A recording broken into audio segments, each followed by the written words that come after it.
Vamos falar um pouco mais sobre saúde, a nossa saúde?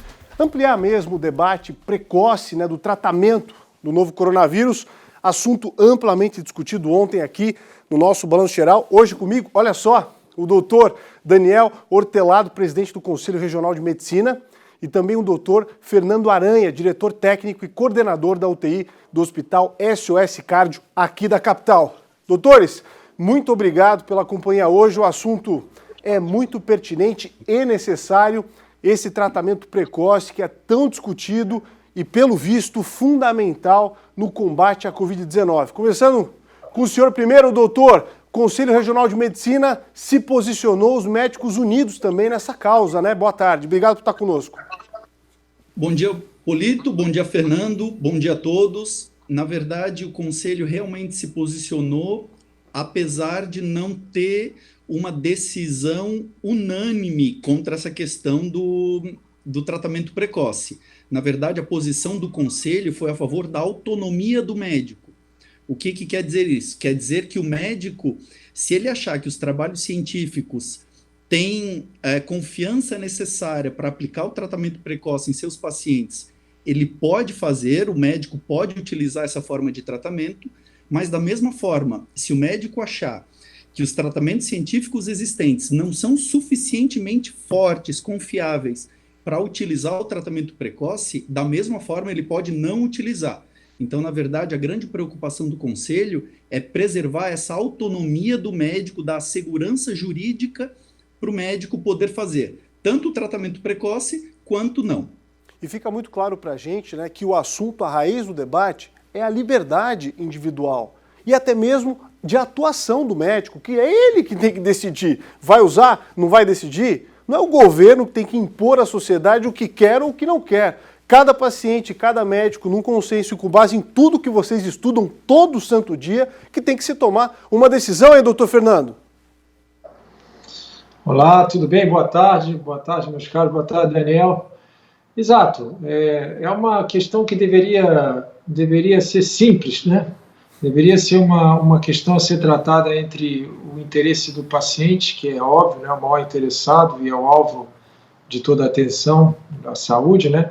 E as crenças científicas, né? O que o médico acredita que é o melhor para aquele paciente. Quando a gente olha por esse prisma, fica muito fácil esse assunto, né? O paciente vai, procura o médico o atende, propõe o tratamento, eles discutem, eventualmente o paciente tem, e frequentemente tem opinião também, se ele deseja um determinado tratamento ou não, o médico pode ter segurança em administrar ou não, mas infelizmente essa discussão está extrapolando essa relação que é tão preciosa, né, entre o médico e o paciente, né? Agora, hoje, com a posição do CRM de Santa Catarina, a posição do Conselho Federal de Medicina também, eles justamente foram na direção de simplificar isso, de trazer para a realidade o que deve ser, né? O médico e o paciente vão juntos decidir pelo tratamento, né? E assim, uma política que sempre foi adotada desde que a medicina é a medicina no Brasil e no mundo, e politizaram uma discussão que era absoluta com quem entende de saúde, que são os médicos, os profissionais da área, os enfermeiros, os técnicos de enfermagem, as pessoas que estão diretamente envolvidas com esses protocolos de segurança, que obviamente estão 100% preocupados com a saúde das pessoas, né, doutor? Doutor Daniel?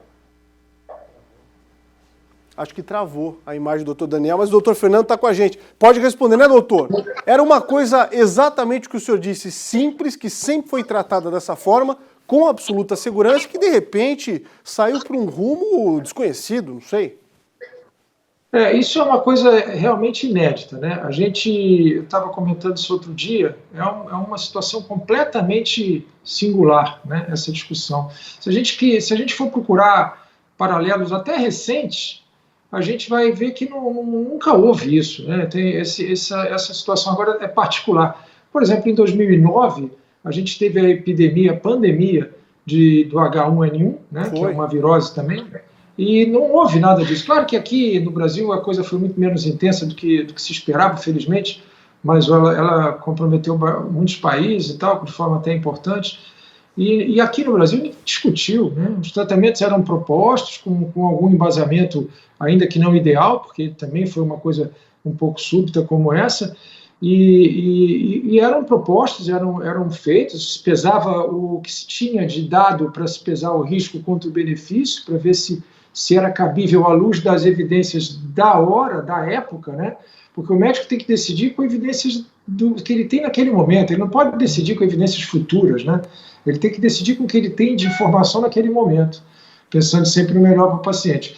E isso nunca houve. Aquela época do H1N1 foi muito claro. As pessoas usaram remédios, inclusive sem estudos muito amplos, nem tampouco estudos já com um grau de evidência alto, com nível de evidência alto, e foram utilizados sem nenhuma celeuma. Né? Não, parece que as pessoas estavam realmente preocupadas com os pacientes. Né? Agora a gente vê que tem gente que parece estar preocupada com outras coisas. Né? Eu não sei também, não posso afirmar, mas eu imagino que existam preocupações diversas ou motivações diversas. Não sei bem o que é. Para nós, médicos, que realmente querem, e que eu imagino que seja a grande maioria, que querem o bem do paciente, a preocupação é só ajudar o paciente. Né? Mesmo que isso signifique, eventualmente, não usar determinada medicação, determinado armamento, desde que a gente saiba que é perigoso. Né? Até agora eu não vi nada perigoso. Existe uma questão de assimetria de risco. A gente vê que a gente tem que sempre pesar nessas situações o risco contra o benefício. Às vezes a gente não tem a informação perfeita para garantir essa relação. Só que, de novo, com as evidências que a gente tem no momento, a gente tem que pesar esse risco-benefício em função do tratamento e em função do paciente. O paciente está mal o suficiente ou ele tem risco suficiente para justificar que a gente faça tal atitude. E aí a gente tem as evidências para tentar seguir. E sempre dividindo essa decisão com o principal interessado, né? Que é, obviamente, o paciente. No alvo dessa grande discussão, lá atrás começou a se pulverizar a necessidade da hidroxicloroquina e agora veio a ivermectina, enfim, são medicamentos que funcionam já há muitos anos. Cheguei a falar aqui no programa, acho que não em rede estadual, mas aqui no nosso local, doutor, que tomei a cloroquina quando fiquei mais de 2 semanas na selva, na Amazônia, prescrito inclusive pelo médico lá das Forças Armadas como medicamento profilático para a prevenção da malária, tranquilo. Tomei a ivermectina recentemente, tranquilo. Quer dizer, se o médico entendeu e os meus exames mostraram que eu estava apto a tomá-los, por que não? Se isso pode beneficiar o meu sistema autoimune e favorecer o combate à Covid-19. Doutor Daniel, agora o senhor nos ouve, houve um travamento rápido aqui na internet, essas coisas acontecem. O senhor está nos ouvindo? Eu acho que o doutor Daniel ainda não está nos ouvindo. Vamos tentar a reconexão. Doutor Fernando, então, essa questão da hidroxicloroquina, a gente viu resultados fantásticos em São Paulo, em uma rede enorme que só cuida da terceira idade, mais de 500 pacientes curados por conta da utilização do remédio. A gente viu a utilização e grandes médicos da França sinalizando sobre isso. Agora uma universidade americana também pontuando. Quer dizer, fico pensando sinceramente, né? Perdemos 4, quase 5 meses nessa discussão, já poderíamos ter salvado mais gente, né? É o que parece, né? Embora a gente ainda precise de mais estudos, né? E de olhar isso tudo depois para trás, mas agora não dá para olhar para trás e nem esperar para decidir. Então, com essas evidências que você citou e mais algumas, são estudos consistentes, grandes, né? De grupos diferentes. Então, não se pode alegar que um determinado grupo tem um interesse determinado nessa droga, por exemplo, porque, inclusive, é uma droga barata, é uma droga sem patente, né? Não tem ninguém particularmente interessado nela, que eu imagino. Então, são dados que convencem a maioria dos médicos. Né? Infelizmente, como você disse, a gente está perdendo muito tempo. Né? Eu, pessoalmente, eu sempre brinco que eu trabalho em UTI, eu cuido desses pacientes todos os dias, já acabei de chegar, estou desde 6 da manhã na UTI, cheguei aqui agora, vou voltar para lá daqui a pouquinho. E eu passo metade do tempo tratando dos pacientes e uma boa parte tendo que discutir esse assunto, o que é absolutamente irrazoável. Ainda bem que a gente, pelo menos, consegue discutir, para tentar mostrar, né? Mas o ideal é que isso fosse uma coisa natural, né? Uma situação em que os médicos, de novo, e os pacientes pudessem ter a relação antiga entre médico e paciente e decidir pelo tratamento à luz das evidências, ainda que frágeis, disponíveis. Né?